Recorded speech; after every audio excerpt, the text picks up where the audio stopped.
सगे बेटों ने जिस बूढ़े बाप को 1 रुपए के लिए मोहताज कर दिया था, जिसे घर के नौकरों से भी बदतर समझा जाता था, उन जालिम बेटों को यह नहीं पता था कि वह लाचार दिखने वाला बाप उस पूरे शहर की आधी दौलत का एकलौता मालिक है। जब उस बाप की बर्दाश्त की हद टूट गई, तो उसने एक ऐसा चक्रव्यूह रचा जिसने उन घमंडी बेटों को सड़क का भिखारी बना दिया। शीत ऋतु की वह सर्द रात किसी काल रात्रि से कम नहीं थी। 70 वर्षीय रघुनाथ जी के कांपते हाथ अपनी पुरानी फटी हुई शॉल को समेटने का व्यर्थ प्रयास कर रहे थे। उनके सीने में उठने वाला दर्द अब असहनीय हो चुका था और उन्हें अपने जीवन रक्षक दवाओं की सख्त आवश्यकता थी। कांपते कदमों से वे अपने ही उस आलीशान बंगले की सीढ़ियां चढ़े, जिसे कभी उन्होंने अपने खून पसीने की कमाई से बनवाया था। ऊपर उनके बड़े बेटे विक्रम के कमरे में ठहाकों की आवाजें आ रही थी। विक्रम और छोटा बेटा आकाश अपनी पत्नियों के साथ कीमती मदिरा और पकवानों का आनंद ले रहे थे। रघुनाथ जी ने झिझकते हुए कांपते हाथों से दरवाजा खटखटाया। विक्रम बेटा, मेरे सीने में बहुत दर्द है। मेरी दवाइयाँ खत्म हो गई है। मुझे केवल केवल 500 रुपए दे दो। कल मैं केमिस्ट को लौटा दूंगा। कमरे में अचानक छा गया सन्नाटा किसी तूफान के आने का पूर्व संकेत था। विक्रम ने अपना गिलास मेज पर पटका और उसकी आंखें क्रोध में लाल हो गई। वह अपने ही जन्मदाता की ओर किसी भूखे भेड़िए की तरह झपटा। क्या लगा रखा है तुमने? यह रोज रोज का नाटक। जब देखो पैसे मांगने आ जाते हो। क्या मेरे पेड़ पर पैसे उगते हैं? रघुनाथ जी की आंखों से आंसू छलक पड़े। उनका हृदय छलनी हो गया। बेटा, मैंने पिछले 1 महीने से तुझसे एक फूटी कौड़ी नहीं मांगी है।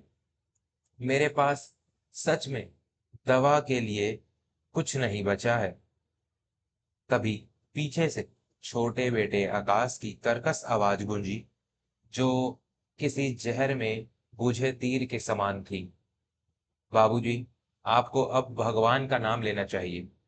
ये महंगी दवाइयां खाकर आप कौन सा अमर होने वाले हैं? वैसे भी इस उम्र में इंसान को खर्च नहीं, अपनी सीता की लकड़ियों का इंतजाम करना चाहिए। दोनों बहुएं बेशर्मी से हंसने लगी, जैसे किसी जोकर का तमाशा चल रहा हो। विक्रम ने अपने पिता के कंधे पर इतनी जोर से धक्का मारा कि वह वृद्ध शरीर दरवाजे की चौखट से टकराकर फर्श पर गिर पड़ा। निकल जाओ यहां से, और खबरदार, जो दोबारा मेरे कमरे की तरफ कदम बढ़ाया। तुम्हें 2 वक्त की रोटी दे रहे हैं, वही बहुत है। अब मुझसे 1 रुपया भी मत मांगना। दरवाजा उनके मुंह पर जोर से बंद कर दिया गया। ठंडे फर्श पर गिरे रघुनाथ जी के घुटनों से खून रिस रहा था, लेकिन वह दर्द उनके सीने के दर्द से बहुत कम था। जिस औलाद को उन्होंने उंगली पकड़कर चलना सिखाया था, आज उसी औलाद ने उन्हें पैरों तले कुचल दिया था। पूरी रात वे अंधेरे कमरे में बिना दवा के तड़पते रहे।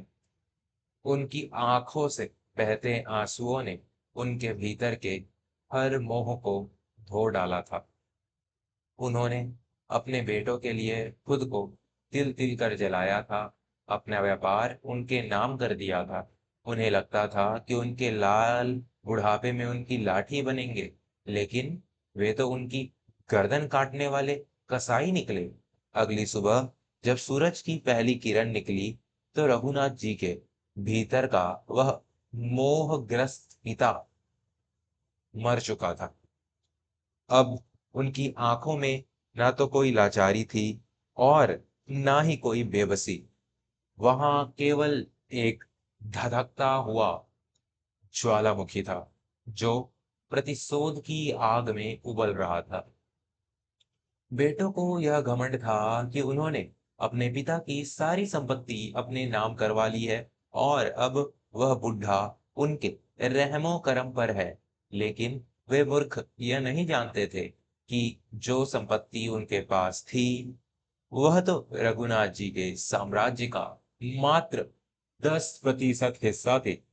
जी हाँ, कई वर्षों पूर्व रघुनाथ जी ने शहर के बाहर बंजर पड़ी सैकड़ों एकड़ जमीन खरीदी थी जिसे सब बेकार मानते थे।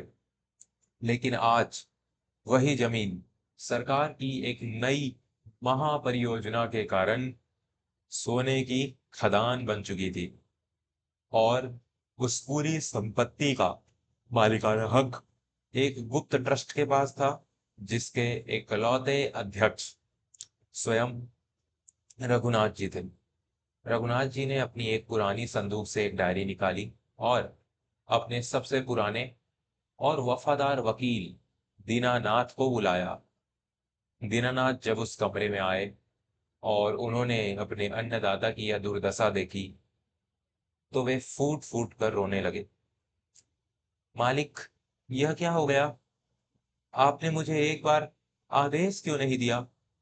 मैं उन दोनों नालायकों को जेल की हवा खिला देता। रघुनाथ जी की आवाज में एक डरावनी शांति थी जो तूफान से पहले के सन्नाटे जैसी थी। नहीं दीनानाथ, जेल तो बहुत छोटी सजा है। उन्होंने मुझे एक एक रुपए के लिए तरसाया है। मैं उनके अहंकार को उसी सड़क पर कुचलूंगा जहां से मैंने अपना सफर शुरू किया था। चक्रव्यूह की तैयारी करो। दीनानाथ ने आंसू पोंछे और अपने मालिक के आदेश का पालन करने के लिए निकल पड़े। उधर विक्रम और आकाश अपने अहंकार में अंधे होकर एक बहुत बड़ी सरकारी निविदा यानी टेंडर हासिल करने की योजना बना रहे थे। यह टेंडर उनके व्यापार को आसमान पर पहुंचा सकता था, लेकिन इस टेंडर को पाने के लिए उन्हें बाजार से करोड़ों रुपयों का कर्ज लेना था। उन्होंने अपनी सारी संपत्ति, अपना बंगला, अपनी गाड़ियां और अपनी पत्नियों के गहने तक एक बहुत बड़े पूंजीपति के पास गिरवी रख दिए। वह पूंजीपति कोई और नहीं बल्कि रघुनाथ जी के ट्रस्ट का ही एक मुखौटा था जिसे दीनानाथ संचालित कर रहे थे। बेटों को लगा कि वे दुनिया के सबसे चतुर व्यापारी हैं, लेकिन वे उस जाल में फंस चुके थे जिसे उनके पिता ने बुना था। टेंडर का परिणाम आने वाला था और दोनों भाई जश्न की तैयारी कर रहे थे। उन्होंने पूरे घर को रोशनी से सजाया था और शहर के नामी लोगों को दावत पर बुलाया था। रघुनाथ जी सीढ़ियों से नीचे उतरे। उनके चेहरे पर एक रहस्यमयी मुस्कान थी। विक्रम ने उन्हें देखते ही अपना आपा खो दिया और मेहमानों के सामने ही चिल्लाने लगा, तुम फिर आ गए अपना मनहूस चेहरा लेकर। आज मेरी जिंदगी का सबसे बड़ा दिन है और तुम यहाँ भिखारियों की तरह खड़े हो। नौकरों, इस बुढ़े को धक्के मारकर पीछे वाले कमरे में बंद कर दो। मेहमानों में खुसुर खुसुर होने लगी, लेकिन किसी ने उस कलयुगी बेटे को रोकने की हिम्मत नहीं की।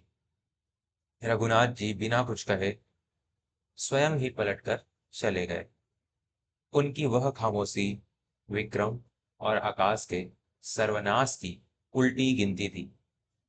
अगले दिन सुबह सुबह विक्रम और आकाश के दफ्तर में एक बहुत बड़ा भूचाल आ गया। जिस सरकारी टेंडर पर उन्होंने अपना सब कुछ गांव पर लगाया था, वह किसी और कंपनी को मिल गया था। और केवल इतना ही नहीं, जिस पूंजीपति से उन्होंने करोड़ों का कर्ज लिया था, उसने कर्ज चुकाने का नोटिस भेज दिया था।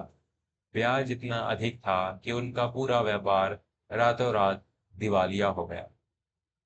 विक्रम के माथे पर पसीने की बूंदें चमकने लगी। आकाश के तो मानो प्राण ही सूख गए। भैया, यह क्या हो गया? हम तो पूरी तरह से बर्बाद हो गए। अगर आज शाम तक हमने पैसे नहीं चुकाए तो वह साहूकार हमारा सब कुछ नीलाम कर देगा। विक्रम ने अपने बाल नोच लिए। उनकी आंखों में खौफ साफ दिखाई दे रहा था। मुझे कुछ समझ नहीं आ रहा, आकाश। हमें उस सेठ के पैरों में गिरकर मोहलत मांगनी होगी, वरना हम सड़क पर आ जाएंगे। दोनों भाई भागते हुए उस बड़े साहूकार के दफ्तर पहुंचे। वह दफ्तर किसी राजमहल से कम नहीं था, जिसके बाहर दर्जनों सुरक्षाकर्मी खड़े थे। कांपते पैरों से वे अंदर दाखिल हुए। सामने एक विशाल कुर्सी रखी थी, जिसकी पीठ उनकी तरफ थी। कमरे में एक भारी और खौफनाक सन्नाटा पसरा हुआ था। मालिक, हम बर्बाद हो गए हैं। कृपया हमारे घर और व्यापार को नीलाम मत कीजिए। हमें कुछ और समय दे दीजिए। हम आपका पाई पाई चुका देंगे। विक्रम ने हाथ जोड़कर गिड़गिड़ाते हुए कहा। कुर्सी धीरे धीरे घूमी, और जैसे ही कुर्सी पूरी तरह से घूमी, विक्रम और आकाश के पैरों तले केवल जमीन ही नहीं खिसकी, बल्कि उनकी सांसें ही गले में अटक गई। उनकी आंखें फटी की फटी रह गई। चेहरे का रंग ऐसा उड़ गया जैसे किसी ने उनके शरीर का सारा खून सोख लिया हो। सामने कोई अजनबी साहूकार नहीं, बल्कि उनके वही पिता रघुनाथ जी बैठे थे। लेकिन आज वे फटे हुए कपड़ों में नहीं, बल्कि एक बेहद कीमती सूट में थे। उनके चेहरे पर एक अजय प्रताप झलक रहा था। उनके पीछे वकील दीनानाथ हाथ बांधे खड़े थे। बाबूजी, आप। आकाश की आवाज गले में ही घुट कर रह गई। रघुनाथ जी ने अपनी भेदने वाली निगाहों से उन्हें देखा। उन निगाहों में अब रत्ती भर भी ममता नहीं थी। हाँ, मैं तुम्हारा वही मनहूस पिता, जिसे कल रात तुमने धक्के मारकर बाहर निकालने का आदेश दिया था। वही पिता जिसे तुमने दवा के 500 रुपयों के लिए जलील किया था। विक्रम के तो मानो होश ही उड़ गए। वह समझ ही नहीं पा रहा था कि यह सब क्या हो रहा है। बाबूजी, यह दफ्तर, यह साहूकार, आप, इसका मतलब वो कर्ज। रघुनाथ जी की एक ठहाकेदार हंसी उस बड़े से कमरे में गूंज उठी, जो उन दोनों भाइयों के सीने में खंजर की तरह उतर गई। बिल्कुल सही समझे विक्रम। वह कर्ज मैंने ही तुम्हें दिया था। जिस पैसे पर तुम दोनों अहंकार में अंधे होकर नाच रहे थे, वह मेरा ही पैसा था। तुमने तो सिर्फ वह खाया जो मैंने तुम्हारे सामने फेंका था। असली साम्राज्य तो हमेशा से मेरी ही मुट्ठी में था। दोनों भाई एक साथ धड़ाम से घुटनों के बल फर्श पर गिर पड़े। जिस दौलत का उन्हें घमंड था, वह तो एक पल में मिट्टी में मिल चुकी थी। अब उन्हें समझ आ रहा था कि उन्होंने कितनी बड़ी और भयानक गलती की है। हमें माफ कर दीजिए बाबूजी। हमसे बहुत बड़ा पाप हो गया। हम लालच में अंधे हो गए थे। अपने ही भगवान को नहीं पहचान पाए। हमें बचा लीजिए बाबूजी। विक्रम ने रोते हुए रघुनाथ जी के पैर पकड़ लिए। आकाश भी अपने पिता के जूतों पर माथा रगड़ते हुए दहाड़े मारकर रोने लगा। बाबूजी, आप तो हमारे पिता हैं, हमारी गलतियों को माफ कर दीजिए। हम सड़क पर आ जाएंगे, लोग हम पर थूकेंगे। रघुनाथ जी ने झटके से अपने पैर पीछे खींच लिए। उनका चेहरा अब एक कठोर पत्थर की तरह निर्मम हो चुका था। पिता? कौन सा पिता? तुमने तो कल ही कह दिया था कि मेरे पेड़ पर पैसे नहीं उगते। तुमने ही तो कहा था कि मुझे अब अपनी सीता की लकड़ियों का इंतजाम करना चाहिए। रघुनाथ जी अपनी कुर्सी से उठे और उन दोनों के सामने एक पहाड़ की तरह तनकर खड़े हो गए। पिता तो उसी रात मर गया था जब वह सर्दी में दर्द से तड़प रहा था और तुम लोग शराब के नशे में ठहाके लगा रहे थे। आज तुम्हारे सामने केवल तुम्हारा लेनदार खड़ा है और मेरा हिसाब बहुत पक्का है। उन्होंने दीनानाथ की तरफ इशारा किया। दीनानाथ ने एक फाइल उनके मुंह पर दे मारी। इस फाइल में तुम्हारे नीलाम हुए बंगले, तुम्हारी गाड़ियों और तुम्हारे दिवालिया व्यापार के कागजात हैं।